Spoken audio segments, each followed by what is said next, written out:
आप देखिए कि पंजाब अभी भी अकालियों के बाद अगर वहां सबसे ज्यादा कोई संभावना जिसके लिए है वो कांग्रेस के लिए है। कांग्रेस है, बिल्कुल। कांग्रेस की कमजोरी ही थी कि आम आदमी पार्टी को वहां मौका मिल गया, है ना, बिल्कुल। और अकालियों से भी लोग नाराज थे। जो सुखविंदर सिंह रंधावा है, सुखविंदर सिंह रंधावा ये वही रंधावा है, तो उसमें चन्नी के साथ साथ रंधावा का नाम भी काफी हद तक चला था। चन्नी के पक्ष में इसलिए गया क्योंकि वो एक दलित चेहरा थे। तीसरा चुनाव लगातार कांग्रेस हार चुकी है लोकसभा का, लेकिन वो एरोगेंस नहीं गया है। अगर बीजेपी वहां सरकार बनाने में कामयाब हो जाती है तो मुझे कोई आश्चर्य नहीं होगा कि कांग्रेस वहां वीक होती है तो उसका सबसे बड़ा फायदा किसे होगा?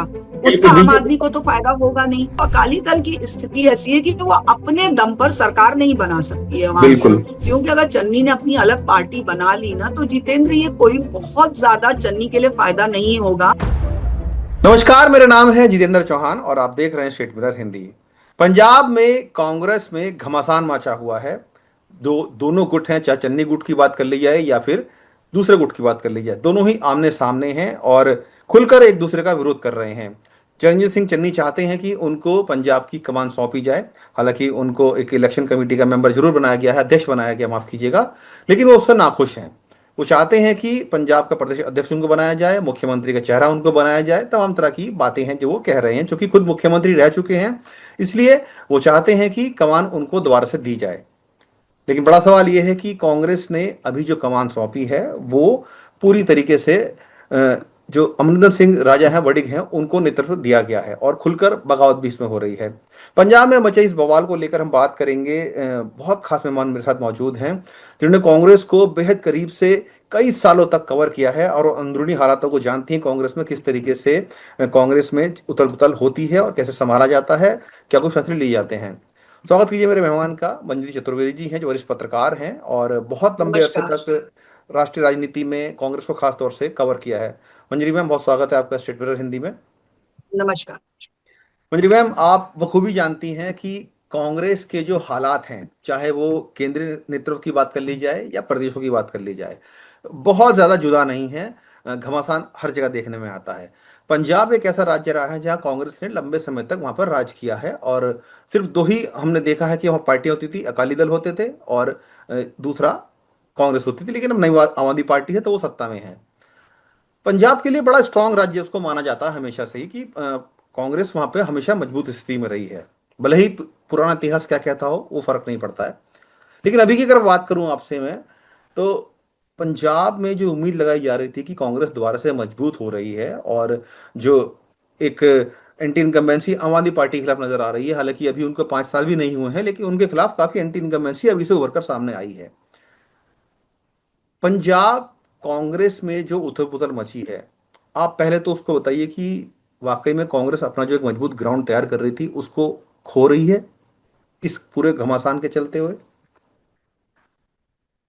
जितेंद्र, आपके सभी दर्शकों को मेरा बहुत जी बहुत फिर नमस्कार। से एक बार नमस्कार। आपने कहा कि पंजाब में क्या कांग्रेस मजबूत हो रही है, कैसी है? कि देखिए, ये बहुत ही अफसोस की बात है कि अगर पिछले कुछ अरसे में देखें तो जो कांग्रेस का हाईकमान है वो कई राज्यों में थोड़ा सा एक जो राज्यों के भीतर गुटबाजी है उसको कम करने में वो थोड़ा सफल हुआ है। अगर हम केरल में देखें कि जी। बिना मतलब थोड़ा एक वो था, लेकिन वो वीडी सतीशन को वो बाकायदा सीएम घोषित करवा ले गए। इसी तरह से कर्नाटक में बहुत दिनों से चल रहा था, लेकिन कर्नाटक में भी आप देखिए सत्ता बिल्कुल हस्तांतरण हो गया और जो कमान थी वो सीनियर सिद्धारमैया के हाथों से निकल के डीके शिव कुमार के हाथों में आ गई। तो पंजाब, इसको देखते हुए माना जा रहा था कि पंजाब में भी जिस तरह का है वो वहां पे भी सारा कांग्रेस अपना घर ठीक करेगी, एक जैसे कहते हैं। लेकिन बड़े अफसोस की बात है जितेंद्र की पंजाब में सिर्फ ये जो आपसी गुटबाजी थी वही ले डूबी पंजाब में कांग्रेस को। जी। लेकिन 5 साल बीतते बीतते कांग्रेस ने वहां से कोई सबक नहीं सीखा। आज की तारीख में कांग्रेस जहां वहां खड़ी दिखाई दे रही है उसको देखते हुए यही लगता है कि कांग्रेस ने वहां कोई सबक नहीं देखा। आप ये देखिए, पिछले 4 सालों में कांग्रेस में एक था खींचातानी, लेकिन वो सरफेस पे नहीं थी, जी। कहीं सतह पे नहीं दिखाई दे रही थी। लेकिन पिछले 6-8 महीनों से आप देखें कि कितनी खींचातानी सामने है, मतलब लोग बिल्कुल अड़े हुए हैं। और जिस तरह से दो खेमे बंद गए हैं और खेमे बंदी हो रही है, चन्नी खेमा और वडिंग खेमा, राजा सिंह अमरिंदर सिंह राजा वरिंग खेमा, ये जो दो बड़े खेमे हो गए हैं। और जी एक तरह से देखा जाए, जो ओल्ड गार्ड हैं, जो सीनियर लोग हैं, जैसे परगट सिंह हुए, ये सुखविंदर सिंह रंधावा हुए, जो कि एआईसीसी में जनरल सेक्रेटरी भी रह चुके हैं, जी। ये सब मेंबर ऑफ पार्लियामेंट है, ये सब लोग चरणजीत चन्नी के साथ खड़े दिखाई दे रहे हैं। जबकि आप ये बात मानेंगे कि ये वही चन्नी है कि जब कांग्रेस की सरकार जा रही थी तो वहां चन्नी के खिलाफ इतना माहौल बन चुका था, और इतना बिल्कुल विरोध, इतना जैसे कहते हैं ना, इतना असंतोष चन्नी के खिलाफ उभर चुका था कि मतलब चन्नी एक तो हार गए, दूसरी बात है उनके खिलाफ इतना कुछ बोला गया। तब उसके बाद जो था माहौल, मतलब फिर राजा को ये जिम्मेदारी दी गई प्रदेश अध्यक्ष की। वहां पे आप देखिए, एक समय था कि कैप्टन का जाना, हम्म एक्चुअली कैप्टन अमरिंदर सिंह के सीएम रहते ही पंजाब में एक असंतोष जो था वो हम्म बहुत ज्यादा था, क्योंकि उसका एक कारण है। आप देखिए कि पंजाब अभी भी अकालियों के बाद, अगर वहां सबसे ज्यादा कोई संभावना जिसके लिए है, वो कांग्रेस के लिए है। कांग्रेस है बिल्कुल। कांग्रेस की कमजोरी ही थी कि आम आदमी पार्टी को वहां मौका मिल गया, है ना, बिल्कुल। और अकालियों से भी लोग नाराज थे, तो वहां पे हम्म आम आदमी पार्टी को मौका मिल गया। अब आम आदमी पार्टी के खिलाफ एक 5 साल की एंटी इनकम्बेंसी है, ये है। तो अगर मैं कहूं कि ये जो सारा है उसमें, लेकिन दिक्कत क्या होता है, जहां आपके पास जीत की संभावनाएं होती हैं, जहां आपको लगता है कि हम यहाँ कुछ बेहतर कर सकते हैं, और उस पर भी अगर वहां पे आपके पास अच्छे नेता या सीनियर नेता अगर वहां पे हो जाएं और महत्वाकांक्षी नेता हो जाएं, तो हम्म। वहां इस तरह का असंतोष होना जो है वो कोई नई बात नहीं है, एक स्वाभाविक बात है। बिल्कुल तो बिल्कुल। आप जो ये देख रहे हैं कि वहां तमाम लोग हैं, भाई चन्नी है वो एक्स सीएम रह चुके हैं तो उनकी दावेदारी है। ये कुलजीत जो सुखविंदर सिंह रंधावा है, सुखविंदर सिंह रंधावा ये वही रंधावा है जो कि जब कैप्टन अमरिंदर सिंह के बाद सीएमशिप की रेस में जब नाम चल रहे थे, तो उसमें चन्नी के साथ साथ रंधावा का नाम भी काफी हद तक चला था।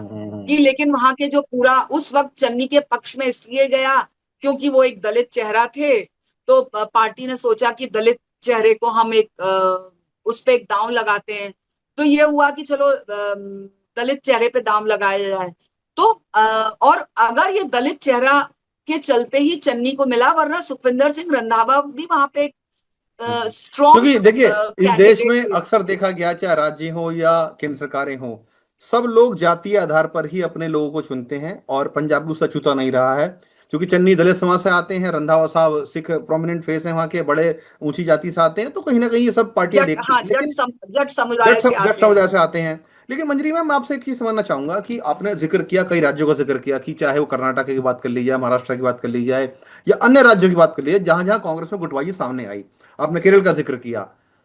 क्या कांग्रेस आला कमान आज की डेट में इतनी कमजोर हो चुकी है कि अपने जो स्टेट्स हैं उसमें जो गुटबाजी है उनको भी संभाल नहीं पा रही है, और हर बार में देखा जाता है, और फिर कहीं ना कहीं आला कमान को झुकना पड़ता है उनके सामने, उनकी बातों को मानना पड़ता है।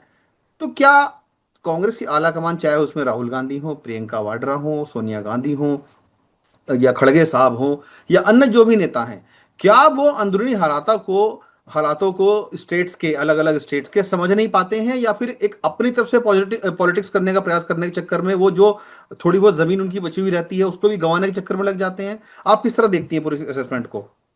जितेंद्र, अगर देखिए, मैंने कहा ना कि लगभग 2 दशक के आसपास मैं कांग्रेस को इतनी नजदीकी से कवर कर रही हूँ, मैं देखती हूँ, मतलब मेरा है। मुझे एक चीज जहां तक मेरा आया है, और यूपीए का जो सेकंड टेन्योर था उससे अगर मैं हम्म। बात करूं, उसको धीरे धीरे लेते हुए, और मतलब 2009 से पोस्ट 2014 तक की बात। यूपीए, हाँ, 2009 से लेके 14 तक, क्योंकि तब तक चीजें बहुत, क्योंकि आपने 2004 से 2009 तक तो एक प्रयोग था, और उस वक्त बिल्कुल। सरकार ने काफी बड़े बड़े काम कर दिए थे। तो हम्म जब दोबारा सरकार में यूपी आ गई तो एक कॉन्फिडेंस मंत्रियों में आया, और यही वो समय था जब कांग्रेस के बड़े चेहरों में एक, कहते हैं ना, अहंकार आ गया था, दम्भ था, कि हम्म। हाँ, एरोगेंस था कि हम जो हैं। वो कई जगह जो एरोगेंस है वो उनको सत्ता से हटे हुए 15 साल, लगभग मतलब 12 साल हो चुके हैं। तीसरा चुनाव लगातार कांग्रेस हार चुकी है लोकसभा का, लेकिन वो एरोगेंस नहीं गया है। दूसरी चीज, मैं एक बात बताऊं आपको कि खैर तो अब मैं तो अगर मैं कांग्रेस। अगर मैं आपको रोक रहा हूँ मंजरी मैम। आप जो बात कह रही हैं कि एरोगेंस आ जाती है, अगर हम हिंदी भाषा में अगर साफ तौर पे कहें तो क्या ये कहना गलत नहीं होगा? अहंकार। या अहंकार आ जाता है या घमंड आ जाता है उनके अंदर, जो उनका घमंड उतरता नहीं है? बिल्कुल बिल्कुल, वो अहंकार ही है, वो अहंकार ही है। वो अहंकार है कि हम, और कांग्रेस को कहीं ना कहीं एक ये, एक्चुअली क्या हुआ कि जो नरेंद्र मोदी का जो तीसरा टेन्योर आया उसने जी। कांग्रेस को कहीं ना कहीं भीतर से हिलाया। और हम्म। ये न सिर्फ कांग्रेस को बल्कि इस देश की जनता को भी सोचने के लिए वो किया, मतलब एक वो दिया, कारण दिया कि कांग्रेस को ये लगता था कि अरे क्या है, कोई भी आया 5 साल, 2.5 साल, हम्म। 6 साल ये करेंगे, अंततः सरकार में तो हमें आना है। लेकिन नरेंद्र मोदी एंड टीम जिस तरह से आई, उसने कांग्रेस की इस गलतफहमी को दूर किया। तो अभी भी कांग्रेस को अगर आप देखें, जो पिछले 7, 8, 9, 10 साल की जो कांग्रेस की जड़ता थी, उसका एक कारण एक तरफ एरोगेंस था और दूसरी तरफ हम्म। कि लंबे समय तक सत्ता में रहने के बाद ये जो उसके नेता थे वो धीरे धीरे मास लीडर्स की कमी होती गई। हम्म। एक तो या तो वो साइडलाइन होते गए या कुछ मतलब बहुत, जैसे विलासराव देशमुख इतने बड़े मास लीडर थे लेकिन वो नहीं रहे। तो ऐसे मास लीडरों की भी कमी होती गई, और आप ये देखें, वरना वो पॉलिटिक्स मतलब अपने ही पार्टी में वो लोग साइड लाइन होते थे। अब आप देखिए, एक मास लीडर आज भी, अब ऐसा नहीं कि कांग्रेस में मास लीडर नहीं है, हुड्डा है।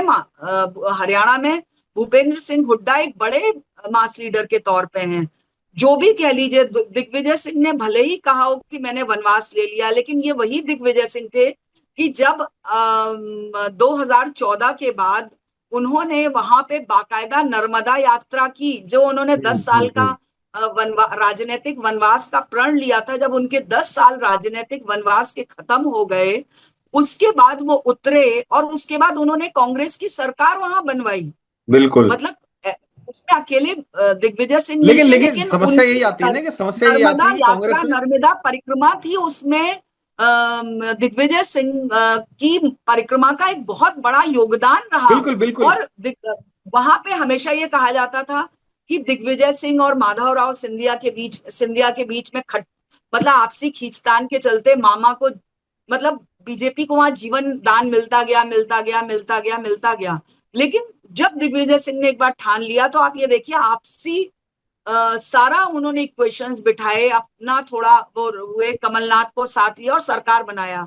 लेकिन हुआ क्या कि मैंने वही कहा, लोगों के अति महत्वाकांक्षा और बिल्कुल। एरोगेंस ने 2.5 साल भी नहीं, 15 महीने में उनकी सरकार, कमलनाथ लेकिन सरकार इसमें गिर एक चीज गई। मैं जोड़ना चाहूंगा, ये अहंकार क्या गांधी परिवार का या नेताओं का अपना अहंकार जो स्टेट्स में काम करते हैं? नहीं नहीं, ये देखिए, ये जो मैं कहूंगी कि गांधी परिवार का से ज्यादा, ये एक सोच कहीं ना कहीं गांधी परिवार की है, लेकिन ये नेताओं के अंदर भी आ गया है कि अरे क्या है, कौन सरकार, क्योंकि उन्होंने देखा, चाहे विश्वनाथ प्रताप सिंह की सरकार रही हो, देवगौड़ा सरकार रही हो, एक अटल हम्म। बिहारी वाजपेयी की सरकार 5 साल चल गई, जी। बाकी सब क्या हुआ, 2 साल, 2.5 साल, 13 महीने ये।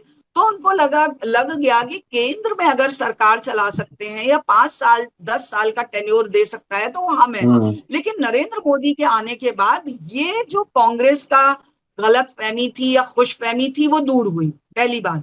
दूसरी बात, आपने कहा कि मैं मानती हूं कि अभी आपने कहा कि कांग्रेस के अंदर जिस तरह से लोगों का एरोगेंस है और ये सब चीजें हैं, तो मैं बताऊं कि कांग्रेस, मैं मानती हूं कि कांग्रेस जो अपने बिल्कुल निम्नतम निचले स्तर पे थी, वो हम्म। कांग्रेस अब उससे आगे बढ़ गई है, उसने अपने को थोड़ा रिवाइव किया है। इसीलिए आप देखें कि थोड़ा राज्यों में, और मतलब वो 2 या 3 राज्यों तक जो सिमट गई थी, वो अब थोड़ा सा बड़ा है कि, और वो कोशिश कर रही है।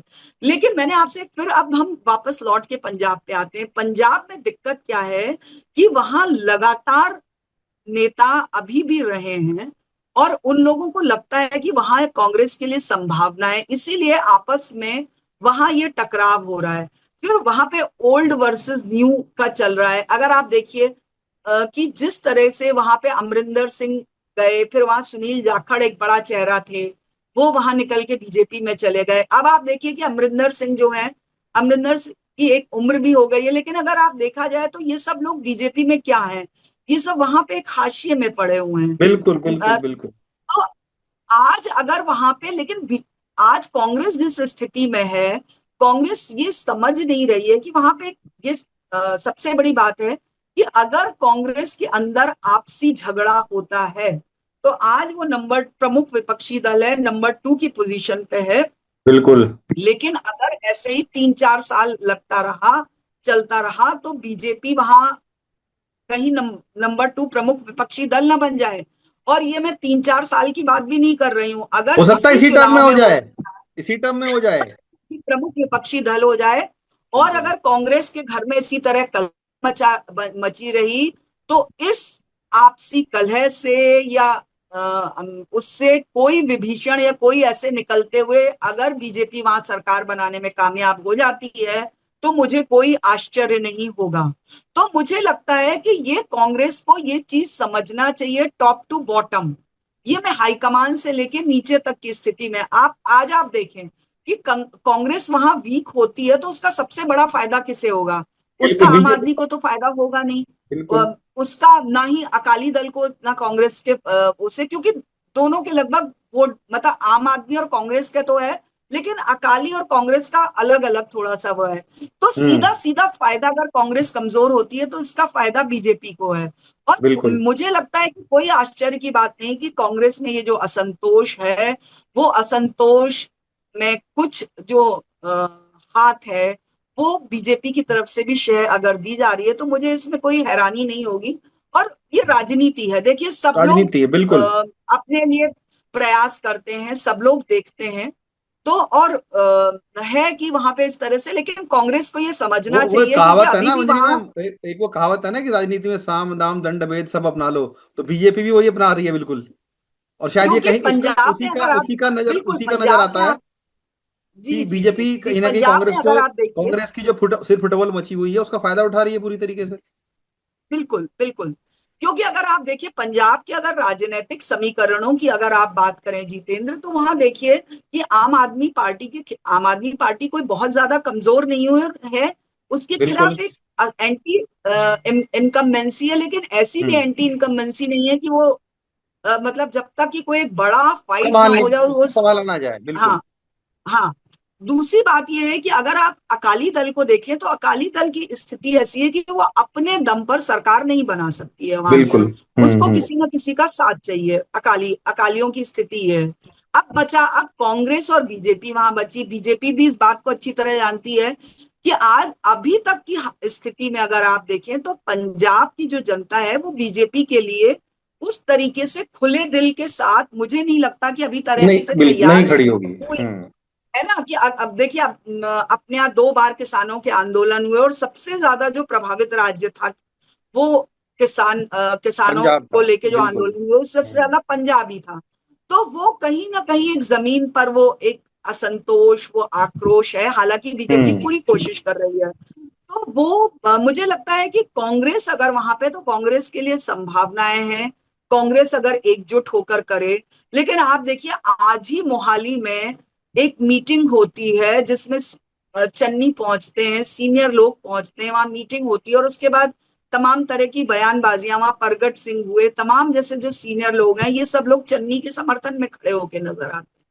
उधर उनके जो प्रदेश अध्यक्ष हैं उनका कहना यह है कि नहीं, हम सब लोग एक हैं, कांग्रेस पूरी तरह से एकजुट है। जाहिर सी बात है उनको ये बात कहनी ही है क्योंकि आप बिल्कुल तो बिल्कुल। प्रदेश के मुखिया हैं, आपको ये कहना ही पड़ेगा। लेकिन अगर कोई अनुशासनहीनता करेगा तो वो बर्दाश्त नहीं की जाएगी। लेकिन अब अंदरूनी हालात देखिए तो कुछ और जितेंद्र कहते हैं यहाँ, ना, अंदरूनी हालात जो कांग्रेस के बने हुए हैं वो तो यहाँ बिल्कुल तक नौबत बिल्कुल सामने वो तो यहाँ तक ऐसी बातें सामने आ गई हैं कि अगर चन्नी को नहीं बनाया गया, डैमेज कंट्रोल नहीं करा गया, तो हो सकता है चरणजीत सिंह चन्नी आने वाले टाइम में अपनी एक अलग पार्टी बना ले। इस तरह की चर्चा भी सामने आ रही है। हाँ देखिए चन्नी अगर, मैं एक चीज मानती हूँ कि अगर चन्नी ने अपनी अलग पार्टी बना ली ना तो जितेंद्र ये कोई बहुत ज्यादा चन्नी के लिए फायदा नहीं होगा। बिल्कुल क्योंकि बिल्कुल। देखिए कोशिश तो चन्नी कुछ भी कह लीजिए, चन्नी अमरिंदर, कैप्टन अमरिंदर सिंह नहीं है। नहीं हो सकते उन्होंने भी बिल्कुल। कोशिश की थी, उन्होंने भी कोशिश की थी, लेकिन वो अंततः उनको एक बड़े अम्ब्रेला के तहत ही आना पड़ा, आना है ना। पड़ा बिल्कुल। तो चन्नी इतने बड़े तो नहीं है कि वो अपने दम पे पार्टी बना लें और उसको वो कर लें, लेकिन वो अपने लिए फायदेमंद साबित होंगे कि नहीं होंगे उस स्थिति में, लेकिन कांग्रेस के लिए बहुत बड़ी मुसीबत बन सकते हैं। तो कांग्रेस, अच्छा सबसे बड़ी बात है, हैरानी है जब आप तीन तीन यहाँ से ऑब्जर्वर भेजते हैं, उन ऑब्जर्वर्स की रिपोर्ट आती है, जो कि अब तो मीडिया में सब कुछ खुल चुका है कि वहां तीनों ऑब्जर्वर ने चन्नी के पक्ष में दी थी, लेकिन उसके बावजूद हाईकमान का जो वोट अगर वार्डन के पक्ष में अमरिंदर सिंह के जाता है, तो ये हाईकमान को भी दे, फिर तो ये लगता है कि ये जो पूरी की पूरी एक्सरसाइज है वो सिर्फ एक आई वॉश है, दिखावा है, जो आपने बिल्कुल। कर दिया उसका कोई और मतलब नहीं शायद है। इसीलिए देखिए मैं इसीलिए गुस्सा भी है, आप जो बात कर रही हैं आई वॉश है, शायद इसीलिए गुस्सा भी है उनके अंदर की नहीं, जाहिर कांग्रेस सी बात है, इसीलिए कांग्रेस आला कमान सिर्फ दिखाने के लिए ये सब ढोंग रचती है, लेकिन उन्होंने अंदर से तय किया हुआ होता है कि हमें किसको को बैठाना है, किसको नहीं बिठाना है वहां पे। नहीं, बिल्कुल, फिर आप अगर ऐसा ही आपको अपने मन से ही चलाना है, तो फिर आप पार्टी की जो वहां पे हम्म। संभावनाएं हैं उसको आप खत्म कर बिल्कुल। रहे हैं, उस स्थिति में आप पार्टी की संभावनाएं खत्म कर रहे हैं। तो ये चीज आपको उससे थोड़ा सा, मतलब मुझे लग रहा है जिसका भी फैसला है ये गांधी परिवार के लेवल पे लिया गया है, राहुल गांधी के स्तर पे लिया गया है, या हम्म। खड़गे जी के स्तर पे लिया है, जिस भी स्तर पे लिया गया है, सब लोगों को बिठाल के, क्योंकि कांग्रेस को नहीं भूलना चाहिए कि ये वही राज्य था जो सिर्फ असंतोष की वजह से गया। जितेंद्र, आप ये देखिए कि कांग्रेस के प्रति पंजाब में, वो पंजाब जो कि एक समय में इंदिरा गांधी, कांग्रेस, गांधी परिवार का इतना विरोधी था कि इंदिरा गांधी बिल्कुल। को बिल्कुल। उसका विरोध की आंच अपनी जान देकर झेलनी उसके पड़ी। बावजूद भी कई बार लेकिन सरकार बना उसके चुके हैं वहां पे वो। उसके कुछ सालों बाद ही उसने फिर कांग्रेस को सर पे बिठा लिया। तो आप मान के चलिए कि जो पंजाब है वो मूल रूप से लोकतंत्र में और उन तमाम चीजों में विश्वास करता है, कांग्रेस की नीतियों के साथ वो है, मतलब जो कांग्रेस की एक पुरानी विचारधारा है उसके साथ है। अगर आप ऐसे राज्य का भी एक वो नहीं कर पाते हैं, वहां के लोगों का भी वो नहीं कर पाते हैं, सिर्फ आपसी गुटबाजी के लिए, तो मुझे लगता है ये बहुत ही दुर्भाग्यपूर्ण है। इसके बिल्कुल। बारे में कांग्रेस हाईकमान को बिल्कुल सोचना चाहिए गंभीरता मंजरी से। मैम, चूंकि आपने बहुत लंबे समय तक कांग्रेस को कवर भी किया है, अंदरूनी पॉलिटिक्स को समझती हैं उनकी, मैं आपसे समझना चाहता हूँ, कोई किस्सा कहानी आपको ऐसा याद आता हो कि जब किसी राज्य को लेकर चर्चा चल रही हो और गांधी परिवार अडिग हो गया हो, फैसले किस तरीके से कांग्रेस पार्टी में लिए जाते हैं? हमने देखा है बहुत सारे नेता छोड़ के भी चले गए कांग्रेस पार्टी को, सिर्फ ये कहकर कि कांग्रेस में अब लोकतंत्र नहीं बचा है, उनकी बात को सुना नहीं जाता है, गांधी परिवार तक कोई बात पहुंचा नहीं सकता है, बहुत सारे चीजें हैं। आपका अनुभव कुछ ऐसा याद आता है कि जब हाँ कोई नेता अड़ गया हो और कांग्रेस पार्टी के आला कमान को झुकना पड़ा उसके सामने, या कांग्रेस पार्टी। बिल्कुल बिल्कुल, मैं आपको ऐसे तमाम किस्से बता सकती हूँ कि जहां पर जब कांग्रेस का बड़ा नेता कोई अपनी सी पे आया है, तो कांग्रेस ने वहां पे हाईकमान ने हम्म। उनकी बात रखी है, मतलब हम्म। उनकी बात को माना है। कैप्टन अमरिंदर सिंह, जी। अ, वीरभद्र सिंह जो हिमाचल के मुख्यमंत्री थे, अब अगर पंजाब का कोई वीरभद्र किस्सा सिंह जी। बताएं मंजरी जी, अगर कोई पंजाब कोई किस्सा पंजाब अगर का कोई मैं आपको आपको तो बताएं। कैप्टन के आपको मैं आपको दो तीन जी। किस्से बताऊं कि जो देखिए कैप्टन अमरिंदर सिंह जो हैं, वो ये जो सारी स्थिति है, थोड़ा सा हमें एक कांग्रेस का ना थोड़ा सा एक इतिहास या पृष्ठभूमि भी, फ्लैशबैक मतलब में जाना चाहिए हमको। पार्टी का पीछे, हाँ, वो भी मैं थोड़ा उसको बताऊंगी कि क्या हुआ कि हमेशा से एक तो जो भी रहा है गांधी परिवार या जो भी कांग्रेस अध्यक्ष रहा है, स्पेशली गांधी परिवार का जो रहा है, गांधी नेहरू परिवार का, उसका एक कंट्रोल पार्टी पे रहा है। लेकिन हम्म। सोनिया गांधी का सेकंड रिजीम तक तो हम्म। वो स्थिति, मतलब जब यूपीए टू तक तो कुछ स्थिति थी, लेकिन यूपीए टू में 2010-11 के बाद जब भ्रष्टाचार के तमाम आरोप और चीजें, विवाद सामने आने लगे, तो धीरे धीरे पार्टी में ये एक शुरू हो गया कि पार्टी की कमान, मतलब जो एक सेंट्रलाइज लीडरशिप थी उससे थोड़ा निकलने लगा। और हम्म। ये मैं इसमें सोनिया गांधी से भी ज्यादा मैं मानती हूँ, जब राहुल गांधी का उदय हुआ, 2004 हम्म। में आए, 2010 में उनको थोड़ा सा पावर दी गई, तब ये धीरे धीरे जब कांग्रेस के अंदर पावर सेंटर क्रिएट होने लगा, दो पावर सेंटर्स क्रिएट हुए, सोनिया गांधी हम्म। का, राहुल गांधी का, उसके बाद हुआ। तो देखिए, जी। मैं आपको दो तीन किस्से बताऊं कि जो सीनियर्स नेता थे किस तरह। अब कैप्टन अमरिंदर सिंह है, अब कैप्टन अमरिंदर सिंह वो हैं जो दून स्कूल में राजीव गांधी के क्लासमेट हुआ करते थे, क्लासमेट रह चुके थे। बैचमेट हुआ करते थे। जी जी तो जी। उनके लिए सोनिया गांधी क्या थी? उनके लिए सोनिया गांधी राजीव गांधी की वाइफ थी। उसके हम्म बाद वो पार्टी कमान हो गई। दोनों एक दूसरे का वैसा ही सम्मान करते थे। उनके लिए मतलब कैप्टन के लिए यूपीए चेयरपर्सन थी, वो अपनी जगह थी, लेकिन उनके लिए सोनिया गांधी थी वो अपने दोस्त की पत्नी उनके थी। दोस्त की एक और पत्नी भी वो थी। दोस्त, हाँ, हाँ। और वो दोस्त जो चला गया है उसकी पत्नी एक, भाई पार्टी थी तो वो उस तरह सिंपैथी का होती है चीज, अपनी एक दोस्ती, क्योंकि वो एक गहरी दोस्ती। सिंपैथी होती है, एक रिगार्ड होता है, वो सब कुछ बिल्कुल। होता है वो कैप्टन के। कई ऐसे मौके आए कि जब 2012-13 की बात मैं आपको बताऊं कि पंजाब में प्रताप सिंह बाजवा को राहुल गांधी ने की तरफ से प्रमोट किया गया, फिर वहां पे हम्म। पावर टसल हुआ। ये कोई अभी की बात नहीं है। बिल्कुल बिल्कुल। 2013 में, 2013 से पहले, 2017 से पहले, फिर 22 में तो पूरा जो हुआ है वो तो अभी सबने ताजा ताजा देखा ही, और फिर शुरू हो गया। तो उस वक्त भी राहुल गांधी ने कोशिश की थी, तो कैप्टन अमरिंदर सिंह ने, राहुल गांधी को एक होता है ना कि अरे बच्चा है क्या है ना, तो एक उन्होंने बोले मैं किसी का वो नहीं करता हूं, मैं सीधे मैडम से बात करूंगा, मेरी जो बातचीत है वो सीधे मैडम से होगी। तो वो कैप्टन जो कि बिल्कुल वो नहीं लेते थे, मतलब राहुल गांधी ठीक है, उस परिवार का है, अब मिल गया है, जिम्मेदारी है, वो अपनी जगह है, मतलब अनादर नहीं करना, लेकिन वो बहुत ज्यादा तवज्जो नहीं देते थे।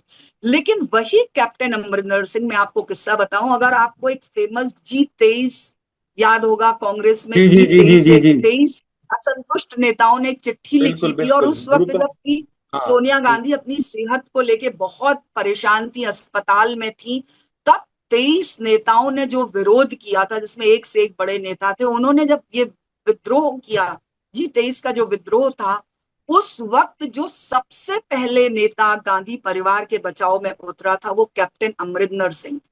हम्म कैप्टन अमरिंदर सिंह ने सोनिया गांधी को चिट्ठी लिखी, उन्होंने राहुल गांधी से जब उनको पता चला कि मैडम बीमार है, उन्होंने राहुल गांधी से पर्सनली फोन पे बात की, और उन्होंने कहा कि आप चिंता मत कीजिए, हम सब इसके साथ हैं, हम सब आपके साथ हैं, हम सब पार्टी के साथ हैं।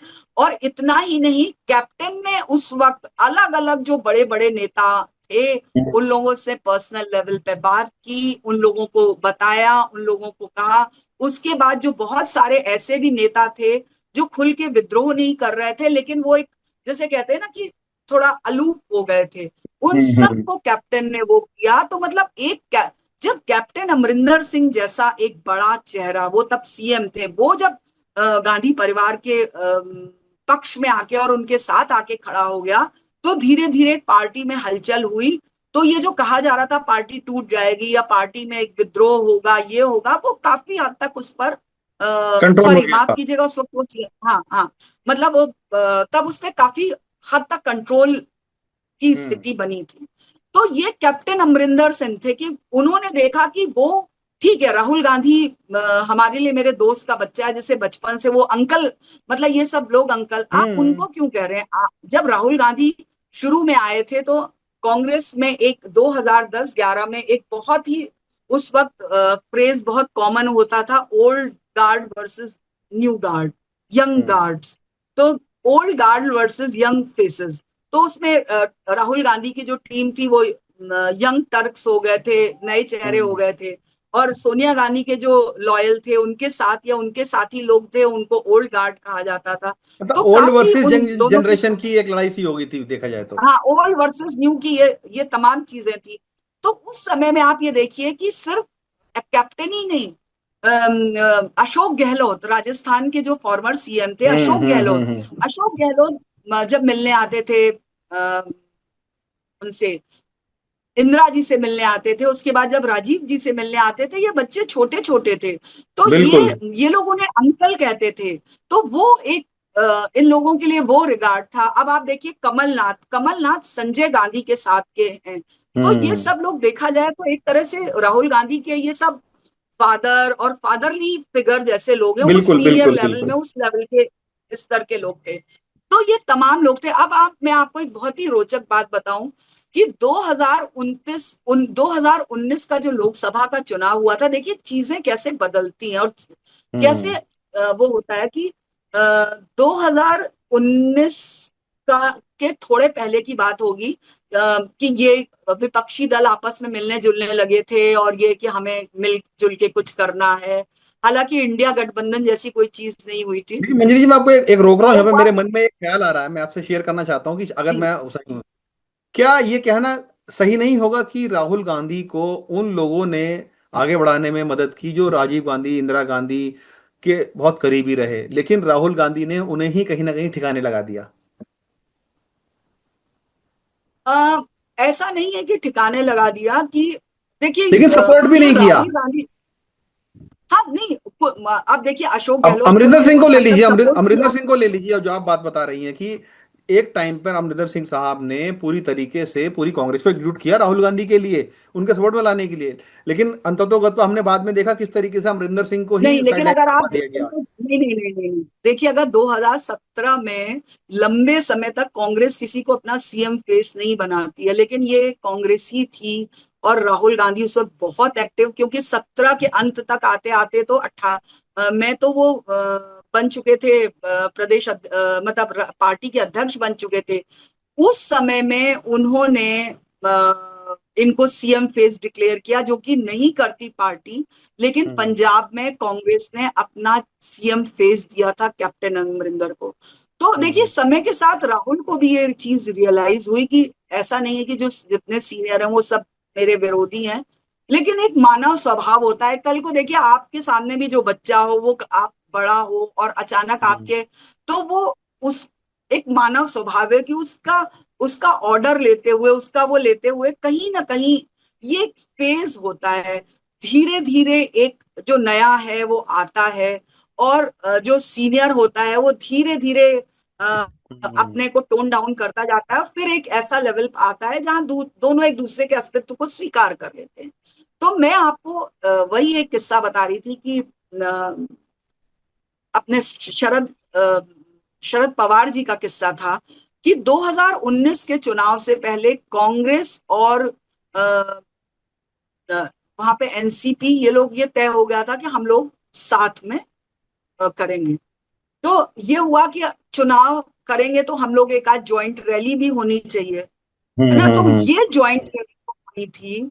अ, तो मना कर दिया शरद पवार ने कि मैं राहुल गांधी के साथ, क्योंकि सोनिया जी की तो तबीयत खराब रहती थी, तो उन्होंने कहा मैं अगर ज्वाइंट रैली होगी तो राहुल आएंगे तो मैं मंच शेयर नहीं करूंगा, सोनिया गांधी आए तो मैं सोच सकता हूँ, सोनिया गांधी जी आएंगी तो मैं सोच सकता हूँ, राहुल गांधी के साथ मैं मंच। मुंबई की एक हम्म। रैली होनी थी, वो रैली हो ही नहीं पाई क्योंकि शरद पवार ने मना कर दिया कि मैं राहुल गांधी के साथ मंच शेयर नहीं करूंगा, तो वो शायद ज्वाइंट रैली नहीं हो पाई। नहीं हो तो पाई। लेकिन चुनाव खत्म होते होते देखिए दोनों तरफ से प्रयास होता है। 2019 बिल्कुल का चुनाव बिल्कुल। खत्म होते होते राहुल गांधी जिस दिन चुनाव खत्म हुआ, आखिरी वोट पड़े हैं, उस दिन राहुल गांधी सबसे पहले अगर कहीं गए तो वो 6 जनपद गए। 6 जनपद जो कि उनका पवार साहब का सरकारी आवास है। और अगर जी। आप याद करें तो वो फोटो सब जगह मीडिया में आई थी। तो क्या होता है कि कहीं ना कहीं राहुल ने अपनी तरफ से एक कोशिश की, अपना एक हम्म। प्रयास किया। अब उसी के बाद आप देखिए जब भारत जोड़ो आंदोलन हुआ और कितने लोग थे, लोगों ने कहा कि नहीं हम राहुल गांधी का, खैर मंजरी, ये अरे किस्से आप कहानियां वो बहुत छोड़िए लंबे वो लंबे खिंच नेता जाते हैं, क्योंकि आपका अनुभव इतना है, किस्से कहानियां इतने लंबे हो नहीं जाएंगे कि नहीं। समय बहुत निकल जाएगा, क्योंकि समय की हमारे पास कमी जी है। जी। अब सिर्फ 2 मिनट शेष बचे हैं। मैं आपसे आखिरी कमेंट लेना चाहूंगा पंजाब को लेकर ही। क्या पंजाब कांग्रेस में दो फाड़ होने नजर आ रहे हैं आपको? अलग गुट बन जाएंगे या कांग्रेस डैमेज कंट्रोल कर लेगी? देखिए मुझे लगता है कि कांग्रेस को डैमेज कंट्रोल करना चाहिए और कुछ हद तक वो कर भी लेगी।